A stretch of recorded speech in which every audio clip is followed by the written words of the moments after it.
and turn us on. I'm so excited about today. I'm so excited about introducing you to my very special guest today. I'm going to tell you a little bit about him, but let me just give you the punchline in my mind. When I think about Dr. Luke Lafitte, one of the things I think about is what? Co-founder of Dead White Zombies? Yes, totally right there. I got it. I get it. It is an award-winning theater group, but he's much more than that. And I say that because if you take a look at, I'm just going to hold it up for a minute there, Benny and Jacob and Olivia, right? If you take a look, I mean, just look at the cover if you could, right? Can you guys see that? Do I have it up there okay? Right? Got it. This is the book we're going to talk about, but we're going to talk about more than the book, machine intelligence and the imaginable realm. Why is it that some of us are really drawn to some aspects of the world we live in today? And then we're drawn to aspects of the world we live in today and the machine aspects of the world we live in today. So I asked Dr. Luke what his favorite movie is. And we're going to start out with that. Both of us are going to talk about our favorite movies. And the reason we're going to talk about our favorite movies, because you will not be surprised about how they tap into the idea of reanimation, mechanical man, and what our pop culture, Hollywood, Bollywood, whatever the wood is, has now on their radar. We cannot make a movie unless we have this element included. And the element we're talking about is exactly the element that he is putting into his book and his platform. Trial attorney, you'll hear it in a minute, but we are ready to kick this thing out of the park. May I call you Dr. Luke? Oh, boom, boom. I feel like we're watching a rocket launch. I love it. And I love your energy, and thank you for having me here. Greatly appreciate you. Let's get right into it. You know, I want to start with our favorite movies because they are telling. And I get asked that question a lot. And, you know, I could point to a handful of them, right? But when it comes to machine and machine intelligence, there's one movie for me that stands out. And every time I mention it, people are like, oh, we knew. That is so weird. We knew that of all of the machine movies, we thought you'd pick Terminator, but you didn't. You picked Ex Machina. Oh, a wonderful film. Right. And Vanderkamp, amazing actress, right? But you have a favorite movie. So let's start there.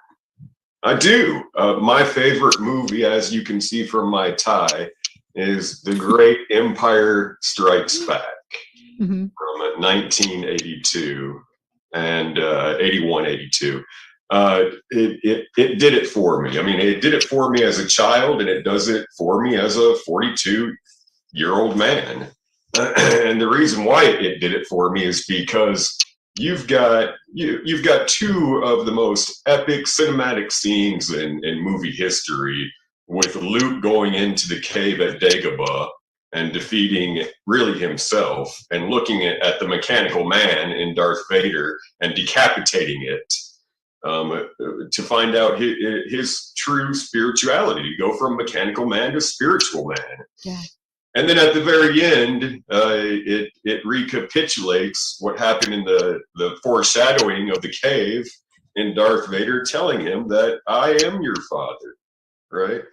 But the deeper part of that is Luke begins to realize that he's in control. When he decapitates Darth Vader, it shows him what? It shows the face of himself. Yeah.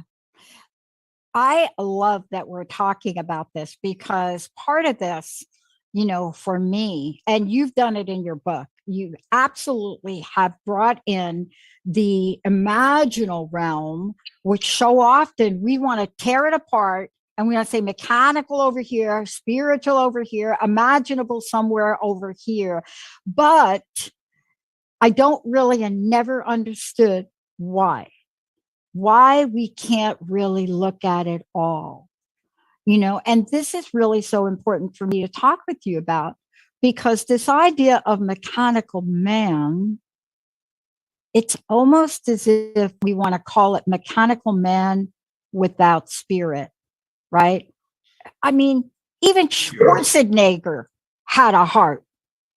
Right, right. Even Arnie had a heart, right? With all the carnage that he did. But you're right. I mean, you hit it right on the head.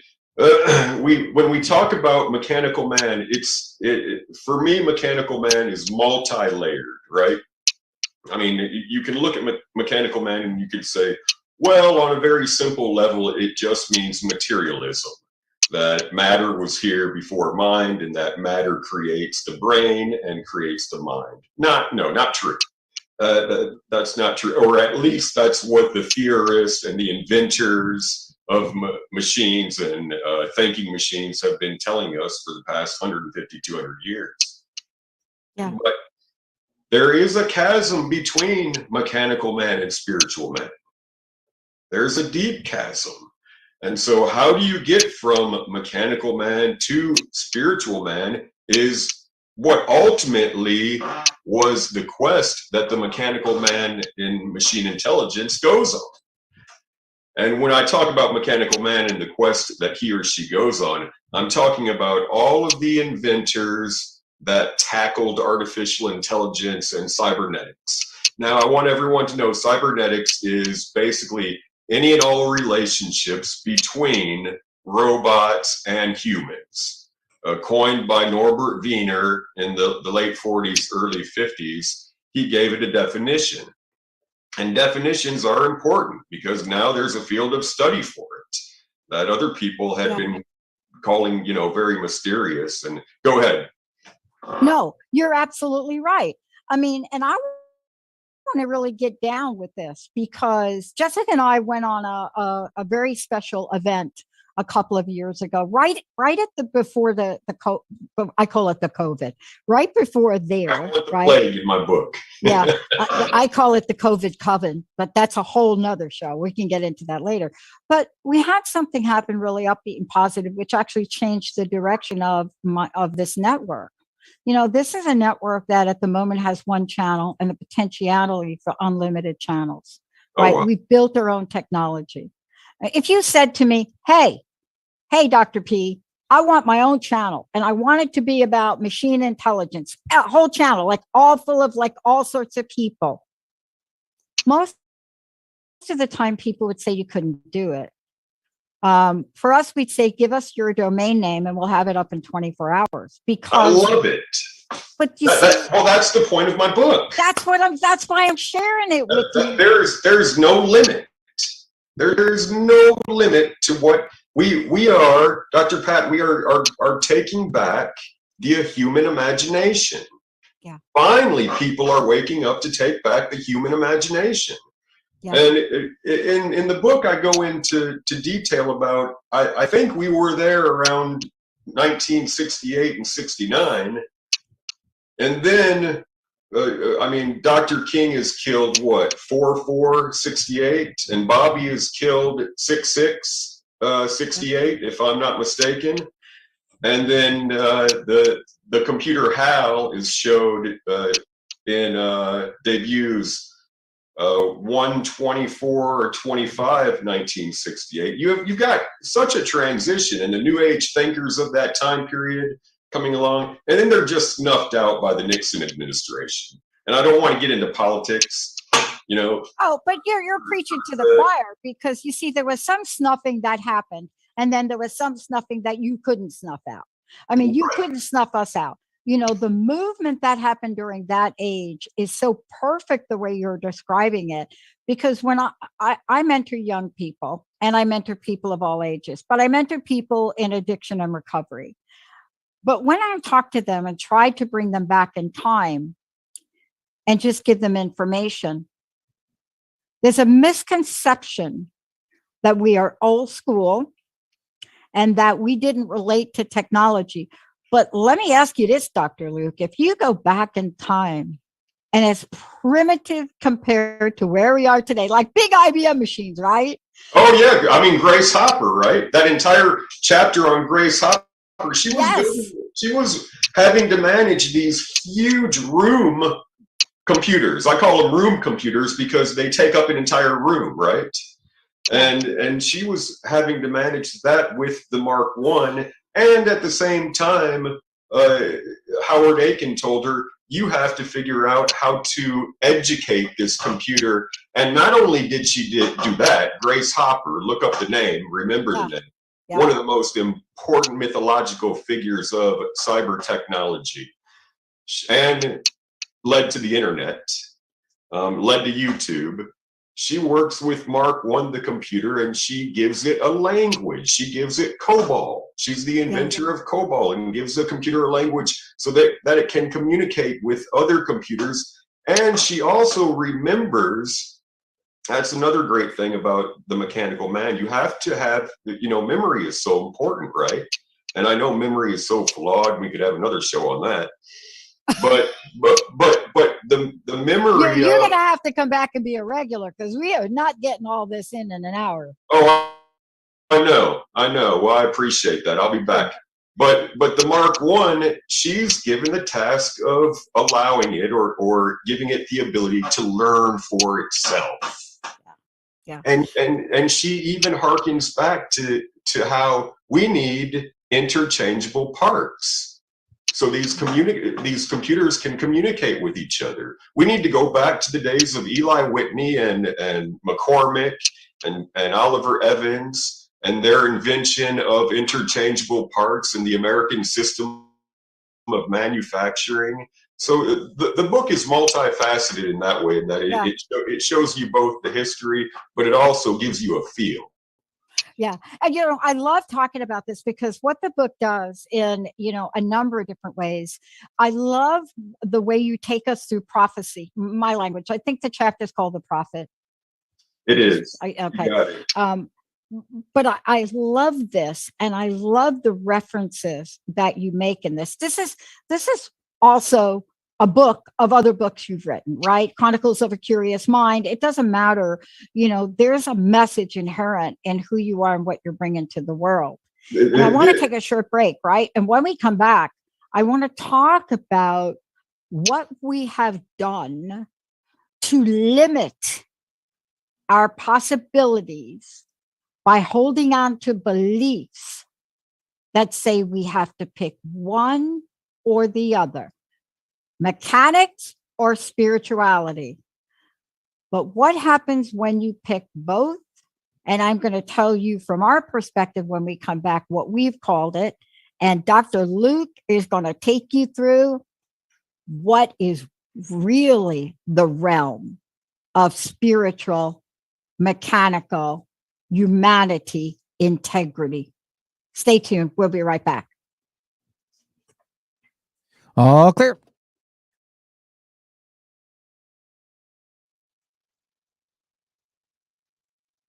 Yeah, Pat, I explained it to you.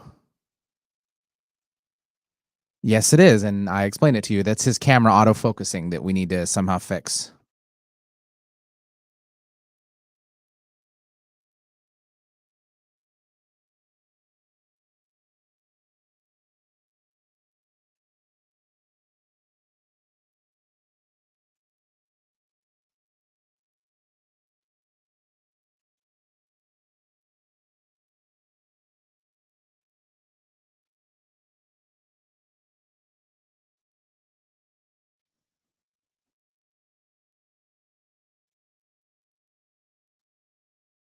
Most of my life, I had a corporate job, and I was always acknowledged for how creative I was and all of that. But, as a corporate executive, when they write in there, she's done a lot of great things, but we think she's on another planet. She's from like another May planet. I interrupt though, real fast, Yeah. if you don't mind? Can we try a different microphone then? Maybe one on the computer, not using the microphone on your camera. I think that might help. Unless that's the only microphone you have. It's all I've got. Okay. I'm sorry. Well, that's all good. Thought I'd try. Thank you.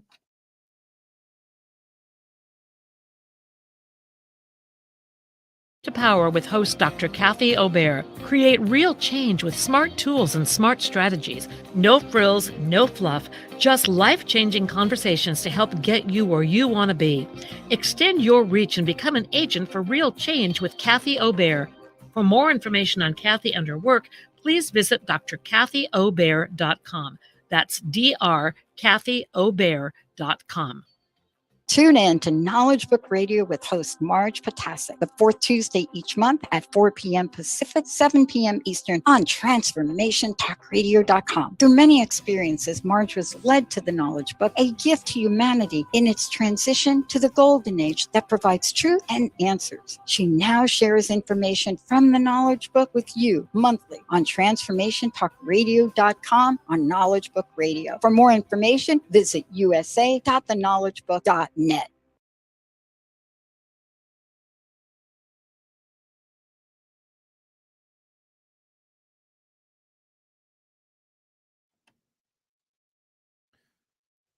to come back?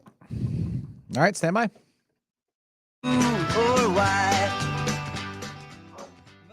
Hey everybody, welcome back. So great to have all of you tune us in, turn us on. We got a great lineup for you today. Machine intelligence in the imaginal realm.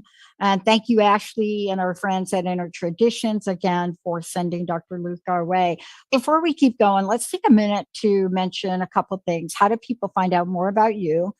Most importantly, how did they get a copy of the book and all the other things you're doing? Give us the best way to do that if you could.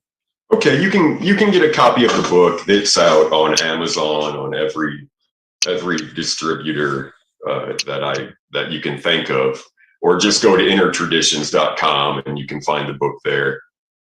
And what did you wanted to know what I'm up to, or how people can find me? You know, I'm I'm about the most chill person you'll ever meet. So just email me at drlucaslafitte@gmail.com. I don't have a website up. I'm not promoting myself or anything like that.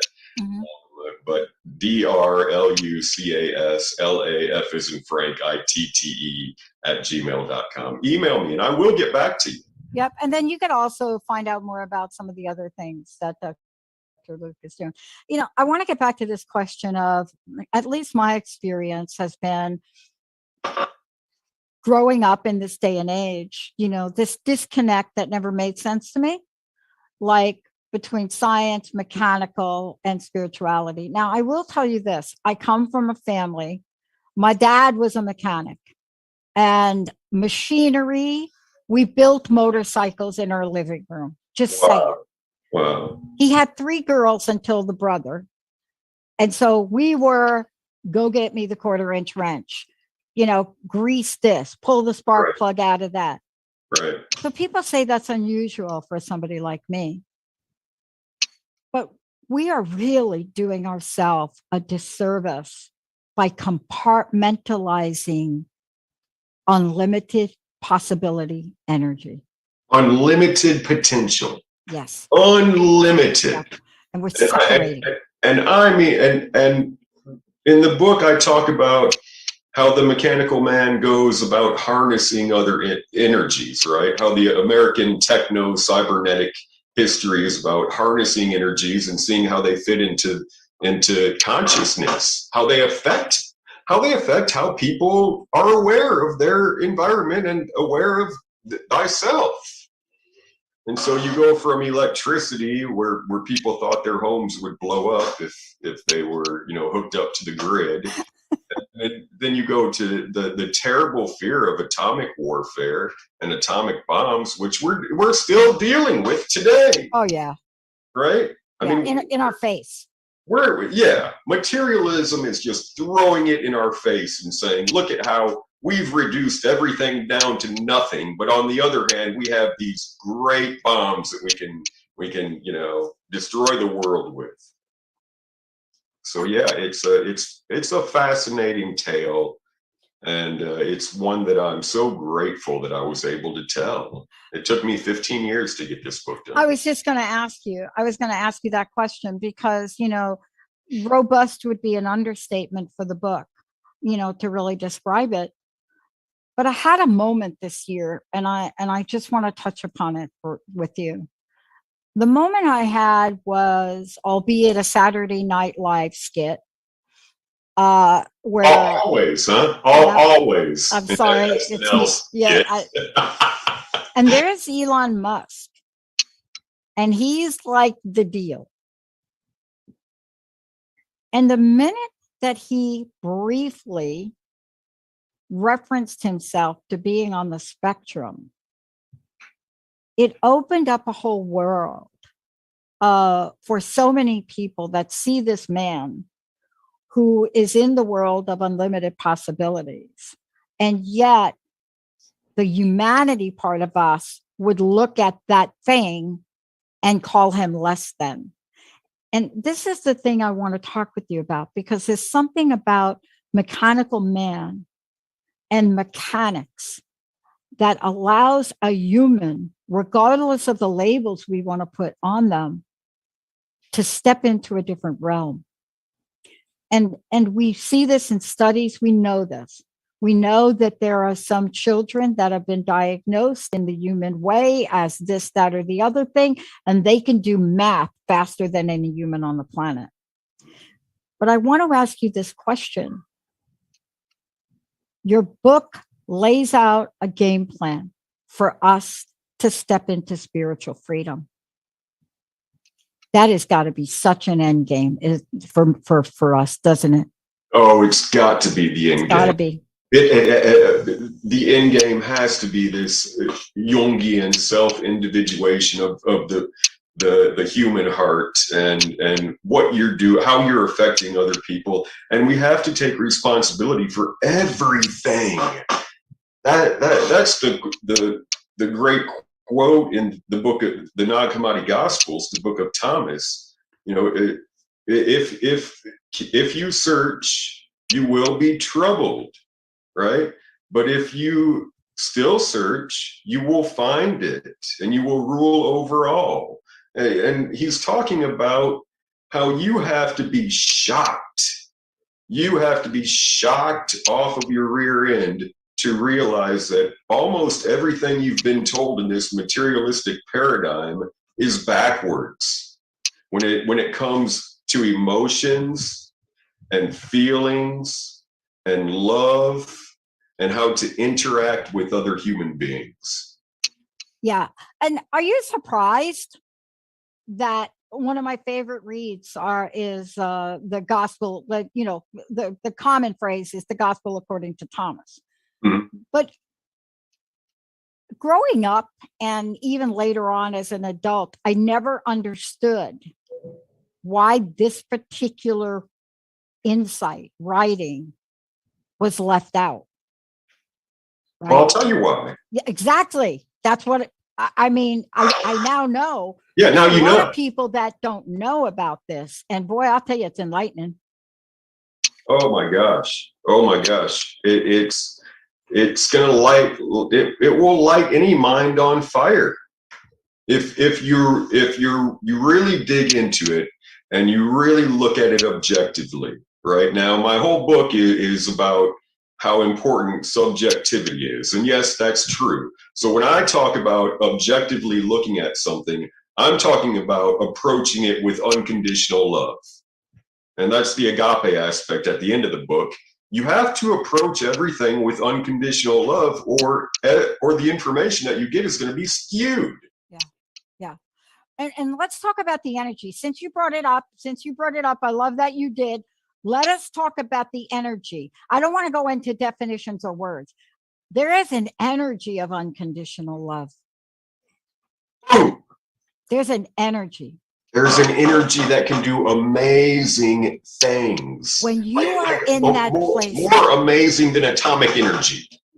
Unbelievable. Because what you've been able to put on paper and what we're talking about today is not just a pathway, as you say in the book, to spiritual freedom, but it is that line from the Matrix when he's sitting there with the kid with the spoon, and the kid is like, he's looking at the spoon bending. Yeah. And I remember interviewing Uri Geller, and he's watching the kid do it, and the kid says, "Oh no, you have to look at it like there is no spoon." See, right. What are we doing here? It's a reanimation. It is like you say in the book, but spiritual freedom according to what you've written, at least I hope I'm getting this right. You're getting all of it right. That's got to be your gateway. Because if we can help people get there, there's nothing we're not going to be able to do. There's nothing that collectively we can't do. Yeah. Of course, if the individuals get there, and like I say in the book, by any means possible, and that doesn't mean unjust means, right? It means still you're acting out of agape love. You're still acting out of unconditional love for yourself. For yourself. That's the beautiful paradox. You're acting out of conditional love for you, but also everybody else out there is a quasi-God as well. And you're nothing more than yourself pushed out. So that person out there on the street, that's going to be you one day when you have to endure and you have to basically be everyone that has ever been existing from time immemorial. Yeah, I want to ask you this question because it really begs this next question for me. I kind of gave away the ending of the book there, but I hope that's okay. But I'm not going to make it a spoiler. But part of this, then, if we were to look at this, is, you know, most of my life I've been called an optimist. I've been called naive. Let's just say there's all those words, right? Naive. Yep. Whatever that is. But here's what I want to ask you. We have created roadblocks, and I say we have created them because I believe we have. We've created roadblocks in the way of beliefs, in the way of evidence that we think is evidence. We have created roadblocks that prevent us from even considering the conversation you and I are having. And that's what I want to help people with today.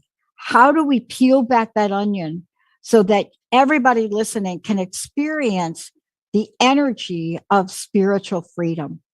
Right? You know what I mean when I say I know exactly what you mean, because I always give an example of Saul and Paul on the road to Damascus, right? Well, after he had his coming to God and started seeing people as godlike figures and he says, I no longer saw people as human beings. From then on, I saw people as God. And after he says that, he comes up to the Roman soldier, and their consciousnesses are so different, they can't even communicate. That's how different it is. Okay, that they can't even communicate. So yeah, communication, control, information, that's what I start the mechanical man out with. And so we have to figure out a way to communicate with each other in a way that doesn't denigrate you or the person that you're talking to when you tell them there's so much more out there for you. Don't get down, don't get distraught. I understand your depression, but it can change like a thief in the night, right? Yeah. Your entire paradigm can change in a heartbeat. Yeah.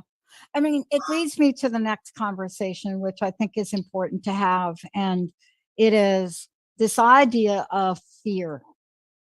You know, what we have done to literally idolize fear in a way that it has become sort of the essence of energetic excuses for things. Now, trust me, when I say that I've had different points and times in my life where the fear was real. You know, when you're standing at the other end of a gun, that's like a real thing. But even in those moments, you are still at a choice point for how you're going to respond to it. And, you know, nobody did it better, I think, if I think about people, than Peace Pilgrim. You know, she walked and she hitchhiked, and there's stories about Peace, but she got in the cab with a serial killer. And when you read about what she did with that, and she knew that she was on her way to death, but what she responded with, serial killer, truck, her, was love. That's it. That's the upside down version, the Alice in Wonderland version that I'm trying to get through to people, is that love is not this just ephemeral force that comes and goes and that has everything to do with intercourse and attractiveness. No, you have to begin looking at it as people looked upon electricity or steam energy before that, and then atomic energy, and then nanotechnology. And now agape love. Imagine if we looked at agape love like we look at atomic energy or gas and oil and electricity. What that would do to light up the world in a totally different way than electricity, right? It would light up the hearts of people.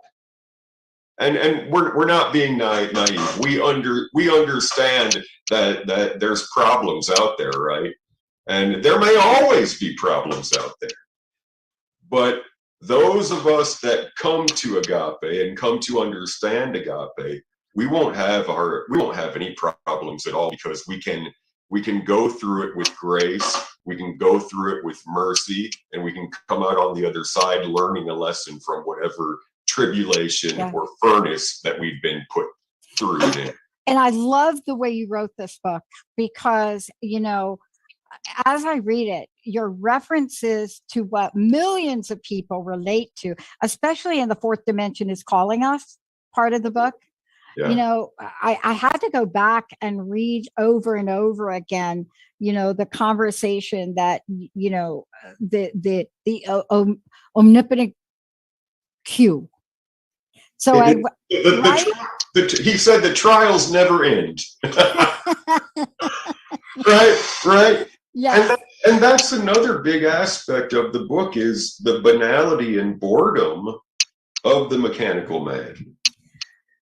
And yet, out of all of the characters, if I might say, my Trekkie friends, Kim, I know you're listening to this. You are like at the top of that food chain. And yet, why was I fascinated with the Borg? What was my fascination with the Borg? Was it because the Borg, but because let me just say, the Borg representative was female? That was a little shocking. Right. That was a little, what are you doing? Right. That should be like a man. No, we're gonna make that one. Or was this? How did that make you feel as a woman? Oh my God. I mean, clearly I remember the Borg, but we're playing it out. I mean, we're playing it out also in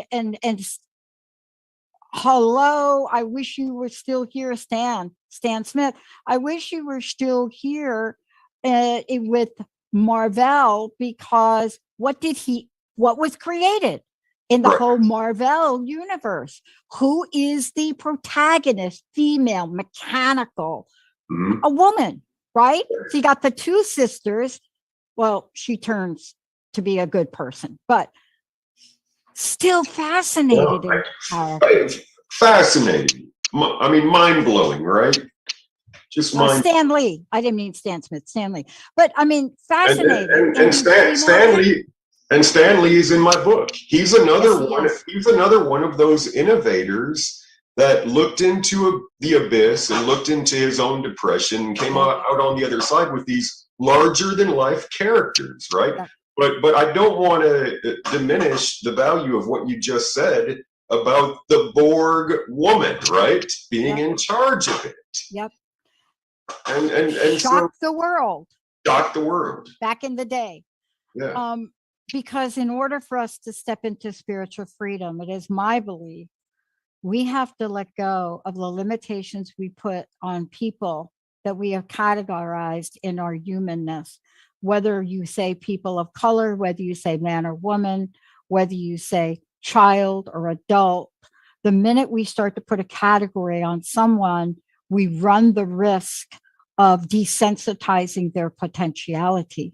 And we have to get out there and let them know that they have the exact same potentiality as anybody else in the world. That the divine spark is within them. And that once they find that fragmented divine spark, it's like the hologram that I talk about. When you cut up a hologram into many pieces, every piece does what? It still has the entire hologram in it. Yeah. Okay. That's what human beings are. We're a fragmented hologram. You know, I love this because we learn this from our children, and then we teach our children not to learn that. You Did you get what I just said? That was a little long sentence, right? Right. Right. I'm fortunate for the way I was raised.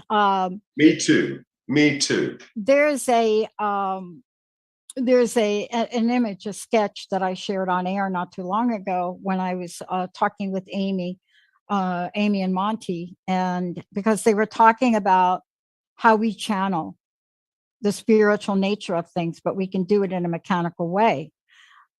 And here's my question for you, because if we think about what comes through us, right? What we channel, what frequency and vibration we're holding. Right. And we all do, by the way. Oh, we all do. We all No do doubt about that. I mean, I know from doing jury trials, I can see what frequency and vibration people are at. That's why I'm a good trial attorney. And no kidding, right? And yet we continue, and maybe your book and your work will help us. We continue between the us and them. These kids, this generation, I mean, come on. My next in line, when I decide to go out next year on my own, she's 31. Or, you know, age has no place in the world of possibilities. You know, but yet we want to tell people that. Here's the thing I want to ask you. I want you to talk about Carl Jung, Dr. Carl Jung, for a minute. Yes. I would be remiss if we didn't chit chat about him. There's a letter. You can get your hands on it. It's one of the few letters that you actually get to hear Carl Jung, not be this Carl Jung doctor guy. It's in response to a letter Bill Wilson wrote him. I've read that. You read the letter? Read the letter. Now, for those of you that don't know what I'm talking about, I'm going to give you a short version. 12-step programs, Bill W. And in the 12-step programs, there is a part of it, which is almost all of it. Everything about it, they say this is a spiritual program. Where did that idea come from? Carl Jung. Carl Jung. Yeah. It came from Roland H. Yep. And the Sermon on the Mount. And the Sermon on the Mount. Carl says in this letter, and honestly, if you could be in front of him now, you'd be able to help him, because he says something in the letter that was so unexpected to me. First of all, it took Bill W. 30 years to write him a thank you note, and kept that the greatest secret in the 12-step programs, that Jung actually came up with spiritual experience. Hello. But he says... Well, let me make one time out before. Yes, go ahead. There, in one of the chapters, I do lay out a new 12-step program. Yes, that's why I'm bringing it up with you. For normies, that, you know, they call us people that can drink a few beers normies. Totally there. That's why I'm actually bringing it up. Okay. Good. You're the master. You got thank you for doing this. But you remember in the letter where Jung says, I wish I could have done more. He basically is saying, I felt my hands are tied. Now, if one of the most powerful... That hit me like a ton of bricks when I read that. What did you make of that? Can I just ask you? What I made of that is that he's basically saying there's limits to what I can do. Yeah. That to me is the punchline of the book, if I could. Maybe this is a spoiler. Go ahead. You're creating an invitation to take off the shackles of the I wish I could do. I can't do this. I may never. I can't let go of fear. I don't know how to step into unlimited possibilities. If I literally did what I loved in life, I probably wouldn't make money. Hello. This is what we feed ourselves. But that is not the world. That is not the world that you're talking about here. Tell us. Tell us. There's only one sin, okay? And the only sin that these great thinkers can come up with, from Richard Feynman to Steve Jobs, to Elon Musk, Grace Hopper, Tesla, Edison, the one ultimate sin is self-doubt. Yeah, that's a killer. That has been my Achilles heel. That's it. And you're going to destroy yourself with self-doubt and talking yourself out of things. Now, if you're in pure agape mode, and I love in the Gospel of, I think it's Peter or maybe Thomas, where they talk about, well, I'm going to put on the perfect person and go out now. Yeah. Right. And what they're saying is, I'm going to go into this type of consciousness where I look at everyone not as a brother or sister, but where I look at them as my children that I want to cultivate and bring up. And by children, that this child that I go out and see could be 78 years old, 98 years old, but he or she is still a child to me that is hurting. Yeah. That is hurting. And I the people that read my book are the ones that are going to read my book, right? I mean, that's but there's a deeper meaning to that, in the fact that the people that read my book are going to be able to save themselves. And I'm confident of that. I'm confident of that. Look, I love that we're talking about, and you do bring this up, and there's so much in the book. I mean, honestly, I had to go back and read it again, but I've saved this little part to what we're talking about now. When one of my mentors told me what one of my totem was, my indigenous totem was, I remember being around a circle and everybody got like a really cool thing, really cool animal totem, right? Right. And they come to me. What'd they give you? I got a couple of them, but this one at the time I didn't appreciate. I do appreciate it now. And she came to me, my mentor, this woman changed my life. She passed away unexpectedly on a trip that I was supposed to be on with her in a car accident. But she came to me and she laughed and she had that grin and the headband, and we're in the high desert and I'm filthy and bitten by bugs and it's the end of like no food and division and the whole thing. She says, and you're the coyote. You get the trickster. And then I'm reading your book and I'm like, yes. That's how you are. You bring people to the edge and you never go over the line, right? Yeah. But you bring them to the edge of their thinking and you allow them to look at the chasm and the abyss of it. So they can come back with the boon of, I'm sure now I understand you as a person. It took us 49 minutes for me to understand you as a person, and I love you. But in that moment, all of the thoughts, oh my God, he got this one, she got that one, and I get the coyote that's been bugging the crap out of all of us the entire trip here. But there is this place that you're inviting us to. And I would love for you to talk about it for the time we have left. The minute we give up our imagination, I believe, and I think you're telling us in the book, we might as well be cutting off our air supply. And we've now come to the place where we think about technology and people that use technology as not imaginative, as not creative. And see, the more we keep trying to divide ourselves, the less we'll get to the spiritual freedom, I think. What do you think? Oh, I think you're right. There's a deep mythology embedded in the history of technology and science in America.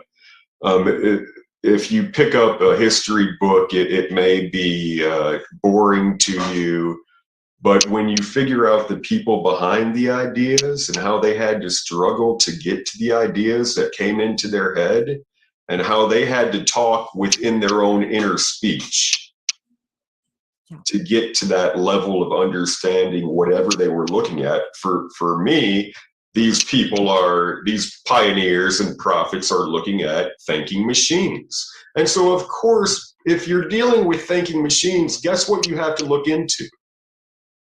Your own thinking machine, the vital machine that is you, the human body.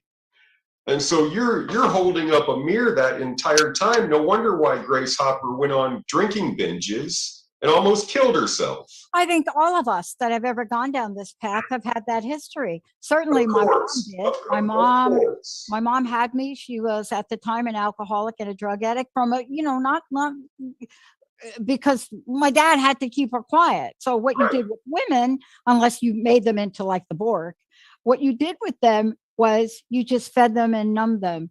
And, but she was so full of love. See, that's the thing that and I bet she was so full of intellectual curiosity too. Oh my God. My dad had to get her property so she could start her own store. And Dr. Pat, that's the point, that this passion and agape love, it comes out as creativity. It comes out as invention. It comes out as inventions to help everyone. That's your Elon Musk. That is. Now, here's a question for you. So, not directly about the book, but it's a question I've been asked, and it's a question what people contemplate. I've been doing this 20 years. Myself and there were 2 other women that decided we were going to create a new kind of talk radio. Yes, that's really true. There were like 5 of us at the time, where we just didn't understand talk the way it was back then, right? Rob and Brenda, they're also here. And then Patricia Raskin and myself, and we all started this out 20 years ago. I don't come from this background. It's not something I just wanted to help people live life out. My life was really full of challenges, obstacles that I've overcame, and it made me stronger. Perseverance is what I learned. But what I want to talk with you about is I get asked the invariable question, and I'm sure this comes up for a lot of people. Pat, what would you do if you've lost everything? And I used to answer that question. And now what I say, I don't know what you mean. And then they'll ask the question again, and I'll say, I'm not getting it. And then about the 3rd time, they'll ask the question like some other ridiculous way. And I'll say, I don't know. Must be me. I don't understand the question, so I can't answer it. But the idea of losing is so prevalent right now. What do you think, Dr. Luke? Oh gosh, what a profound insight. The aspect of for a lot of people in materialism, all the material goods are all that they have. They look at their material goods as who they are, their individuality is. They're wrong. It's not. You are a unique being of light that is going to be around forever. You can't, let me tell everyone out there, you don't get out of this situation with death. Okay? You're not getting out of this with death. It doesn't work that way. You're going to be around forever and ever, and you're going to have your own individual consciousness, and that the imagination, I call God and the imagination in my book, and I call Christ the activation of that imagination. You're going to have this wonderful gift of consciousness, of awareness, and it's only going to grow and go up higher and higher and higher and higher and higher levels. And just like the Bible says, I have an infinite amount of mansions for you. That doesn't mean that you're going to go up somewhere and there's going to be a bunch of homes for you, and you're going to go from home to home to home. It means that God has provided, we have provided for ourselves an infinite amount of consciousnesses, so we states of awareness, so we never go bored. So we never have to go back to base reality where you're sitting there in a white room and you have nothing but yourself for all of eternity.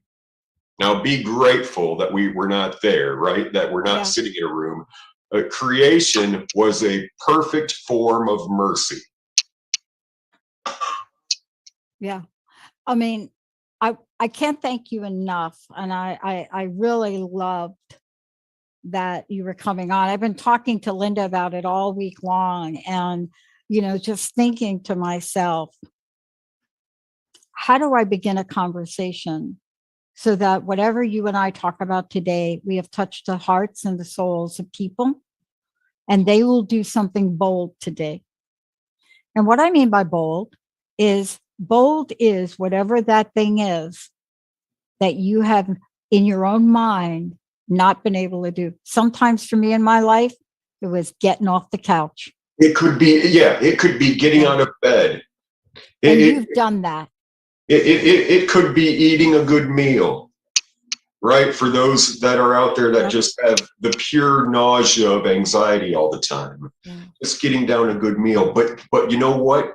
You take that and you extrapolate on it and you go from there, because that's a huge victory. You take one huge victory at a time, and your consciousness and the idea of agape will manifest itself. The book is about manifesting. Yes, it is. The book is about American manifesting, and how in this country we have the ability to manifest on both the pragmatic and the transcendent levels. Yeah. You know, thank you for today. Last question. What's your personal message? What would you like to leave us with today? Well, I want to repeat what Philip K. Dick said, that we are all sleeping avatars of God with amnesia. Let me repeat that. We are all sleeping avatars of God, comma, with amnesia. I want people to know that their memory is coming back in a big way.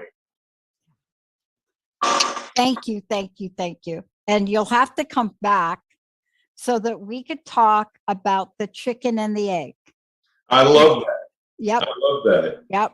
Because did Hollywood actually create original ideas, or were they downloaded to create ideas to get us to a future we're supposed to be at? Oh, I love that topic. Oh, that's.